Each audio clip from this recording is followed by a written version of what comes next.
Bonjour, je suis Florence Louis, coach en évolution professionnelle, développement personnel et facilitatrice des transitions.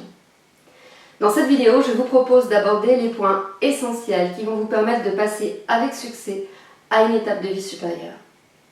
Une transition, c'est une période de crise, une période pendant laquelle les repères du passé ne fonctionnent plus, ils sont obsolètes, et pourtant l'avenir est encore inconnu. Et donc nous sommes dans une zone, vous êtes dans une zone inconfortable. Et c'est précisément dans cet espace-temps de la transition que se construisent les futurs piliers pour demain, à condition de savoir quels sont ces piliers à construire. Et c'est ce dont je vais vous parler. Avant toute chose, je voudrais vous dire que ce que j'ai pu remarquer dans les accompagnements que j'ai pu faire, que ce soit en coaching, en sophrologie, au cours des formations également, c'est que la majorité des personnes qui viennent expriment une problématique liée au fait qu'elles sont confrontées à leurs obstacles, à leurs limites, à leurs freins. Par exemple, liées au stress, par exemple, liées au fait de prendre leur place. Et donc, elles viennent pour dépasser ces obstacles, dépasser des conditionnements, pour pouvoir accéder à un niveau supérieur. Je vais vous raconter une petite histoire. Voici donc l'histoire de la grenouille de l'océan. Cette grenouille habitait près de l'océan. Et un jour, elle décida de partir en voyage pour explorer la longue bande de terre qui longeait l'océan. Elle partit, visita des endroits intéressants. Elle appréciait chaque moment de son voyage. Et un jour, elle trouva un puits et elle décida d'aller boire l'eau de ce puits. Elle eut la bonne surprise de rencontrer une autre grenouille dans ce puits. La grenouille du puits, quant à elle, fut fort étonnée de sa présence. Après tout, la grenouille de ce puits et sa famille avaient grandi dans le puits et ne l'avaient jamais quitté, ne sachant rien de ce qui se passait à l'extérieur. La grenouille du puits demanda à la visiteuse « Qu'est-ce qu'un océan ?» Et notre grenouille répondit « C'est une très grande étendue d'eau. » « Et grande comment? Quelque chose comme la moitié de l'eau de notre puits ici ?»« Oh non, beaucoup plus grand. » « Alors, est-ce aussi profond que ce puits? »« Ah non, c'est beaucoup plus profond. » La grenouille du puits était sceptique. Et impatientée, elle dit « Mais quand même, ça ne peut pas être plus grand et plus profond que ce puits. Il n'y a rien dans le monde qui ne puisse être plus profond que ce puits. »«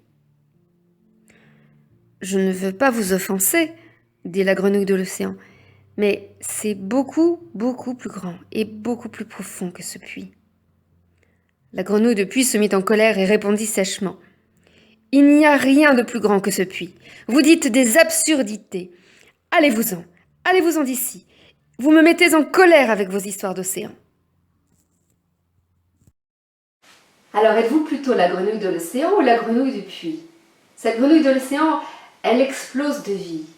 Elle aime l'aventure, elle a le goût du voyage, elle vit ses désirs, elle vit ses valeurs, elle donne du sens à sa vie. C'est pas ce qu'elle fait qui la rend épanouie, c'est comment elle le vit. Ou êtes-vous plutôt la grenouille du puits qui est enfermée dans son puits, limitée par ses conditionnements et qui pense que le monde dans lequel elle est, qui lui donne sa sécurité, est le seul valable. Cette grenouille de l'océan va confronter la grenouille du puits.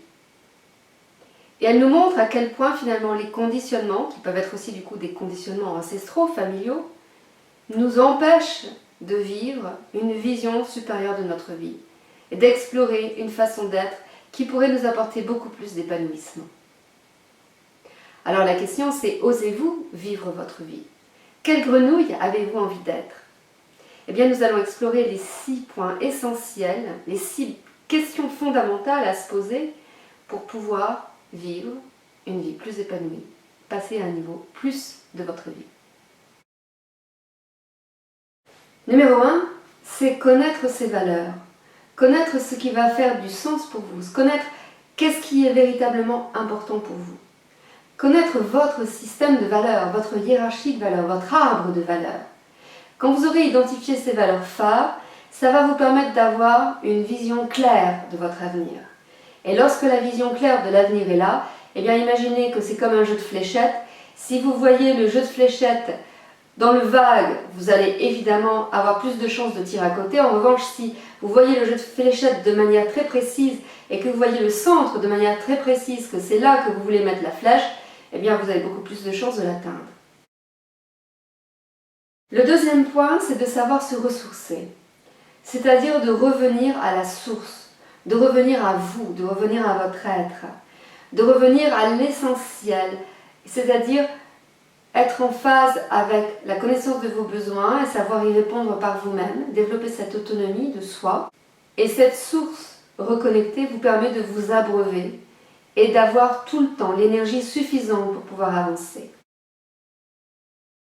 Le troisième point, c'est la connaissance de soi. La connaissance de soi qui va passer par la conscience, pas seulement intellectuelle, mais j'allais dire surtout la conscience du corps. Parce que le corps ne ment pas.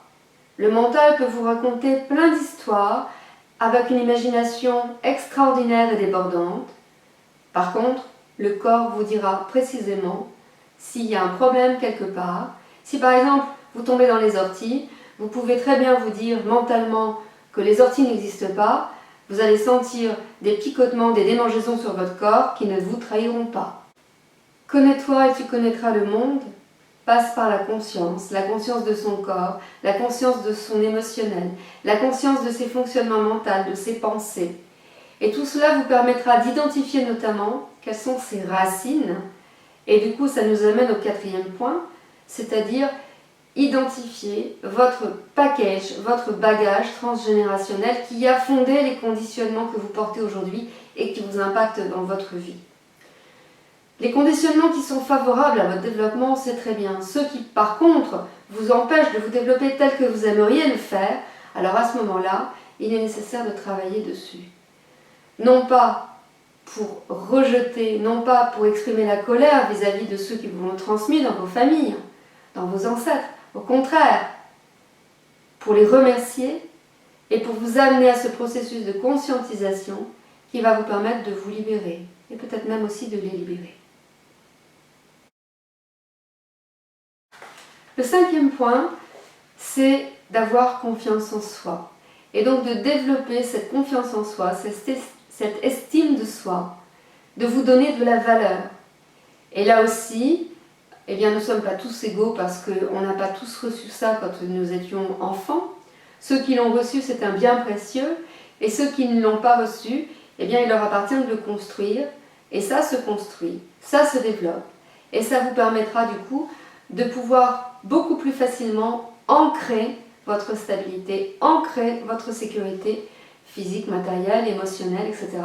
pour pouvoir vous aider à grandir de la même manière qu'un arbre ancre ses racines tout d'abord pour ensuite puiser, se ressourcer, aller dans le terreau, dans la profondeur pour faire grandir au travers de la sève qu'il aura puisée, qu'il va pouvoir emmener dans les branches vers la verticalité. L'objectif, évidemment, c'est d'être dans la verticalité. Parce que l'autonomie, ça passe aussi par être dans une posture d'adulte. Et donc, ça veut dire sortir, évidemment, de la posture de l'enfant, qui est l'enfant de son parent, qui est celui qui est le plus petit par rapport au plus grand. L'adulte, c'est celui qui est à égalité, dans un système de parité. Et quand on est dans la confiance en soi, quand on est dans l'estime de soi, on est dans ce système de parité également. Enfin, le sixième point, c'est de trouver l'équilibre. De trouver cet équilibre précieux entre l'environnement extérieur et l'environnement intérieur, de trouver l'équilibre entre le donner et le recevoir, de trouver l'équilibre entre son monde professionnel et sa vie privée, de trouver l'équilibre dans tous les domaines de sa vie. D'ailleurs, lorsque vous commencez ce processus-là, il est aussi judicieux de se demander par où vous voulez commencer. Parce que s'attaquer à une montagne d'un coup paraît un peu compliqué. Et surtout, avec le temps, on risque de se décourager. Par contre, si vous prenez morceau par morceau, en vous disant par exemple, je démarre par le domaine du couple, ou je démarre par le domaine famille, ou je démarre par le domaine professionnel, ou le domaine social, ou le domaine finance, etc., eh bien, vous allez pouvoir, morceau par morceau, construire finalement la vie à laquelle vous aspirez vraiment et qui sera en cohérence, c'est-à-dire qui aura du sens, par rapport à vos aspirations profondes. Voilà les points essentiels que je souhaitais partager avec vous aujourd'hui. C'était Florence Louis pour Réussite Transition. Je vous souhaite une belle journée et je vous dis à bientôt. N'hésitez pas à liker, à vous abonner, à partager. Et n'hésitez pas à regarder ma page Facebook sur Réussite Transition également. Bonne journée.